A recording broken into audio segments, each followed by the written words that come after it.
Pascal, allez éclairer ma lanterne. Pourquoi y a-t-il autant de publicité sur Internet ? Bonjour Muriel, bonjour à tous. Alors c'est vrai, la publicité a envahi la toile, surtout très récemment. Il y a les pop-up, les pop-in, les vidéos qui se lancent de manière automatique, et tout cela peut être très désagréable. Mais nous pensons tous qu'Internet doit être gratuit, c'est rentré dans les mœurs, c'est dans l'identité d'Internet, et nous utilisons d'ailleurs des services tous les jours sans payer. Qui, par exemple, accepterait de payer pour faire une recherche sur Google ou sur Yahoo, ou encore pour visionner une vidéo sur YouTube ou sur Dailymotion ? Personne. Pourtant, regardez à quoi ressemblent les installations, les salles qui hébergent ces services. C'est très impressionnant et tout cela coûte très cher. Ça s'appelle les data centers. Ces infrastructures sont financées comment ? Eh bien, vous l'avez deviné, une grande partie par la publicité. Ce sont les annonceurs qui payent pour que leur publicité soit le plus vue possible. Et ça veut dire quoi concrètement ? Qu'il y a des publicités parmi les recherches que je peux faire sur Internet ?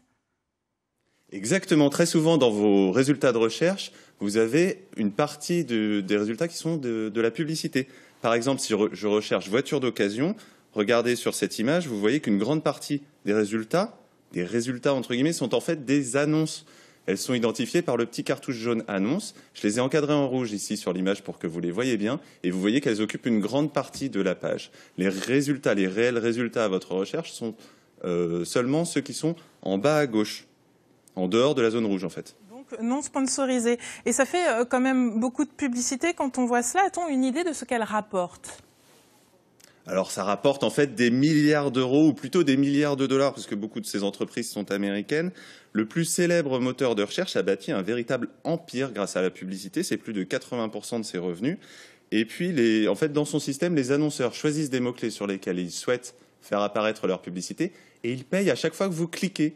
À chaque fois qu'un internaute clique sur leur annonce, il paye parfois jusqu'à plusieurs euros par clic. Et d'autres régies publicitaires ont un autre système qui paye, où les annonceurs payent au nombre d'affichages de publicité. Et il m'arrive souvent aussi de tomber sur des publicités concernant des produits sur lesquels j'ai déjà fait des recherches plusieurs jours auparavant. Est-ce que c'est possible et pourquoi ? Oui, exactement. En fait, les outils gratuits que vous utilisez sur Internet ne se contentent pas d'afficher de la publicité. Ils collectent et revendent des informations vous concernant pour que les annonceurs puissent mieux cibler leurs clients. Par exemple, si vous voulez changer de téléphone, vous allez certainement faire des recherches sur Internet pour savoir quel est le meilleur téléphone, celui qui vous convient le mieux. Peut-être que vous demanderez à vos amis sur les réseaux sociaux. Eh bien, ce comportement indique aux géants du net que vous cherchez un téléphone et c'est une information très précieuse pour les publicitaires, pour les fabricants de téléphones et pour les revendeurs qui veulent faire de la publicité pour leur modèle. En plus, les réseaux sociaux collectent bien plus de données que simplement les recherches que vous faites. Ils savent aussi quel âge vous avez, où vous habitez, quelle est votre profession. Ils connaissent donc votre niveau de revenu et beaucoup d'autres informations. D'accord, mais cette collecte est-elle légale ? Alors tout à fait, vous avez certainement, comme moi, coché la petite case en acceptant les conditions générales d'utilisation. Eh bien, c'est ici que se cachent en réalité les clauses d'utilisation de vos données personnelles. Et peut-on les éviter ? J'ai entendu parler notamment de bloqueurs de pub. C'est quoi exactement ? Alors effectivement, il existe des moyens d'empêcher la publicité de s'afficher sur votre navigateur.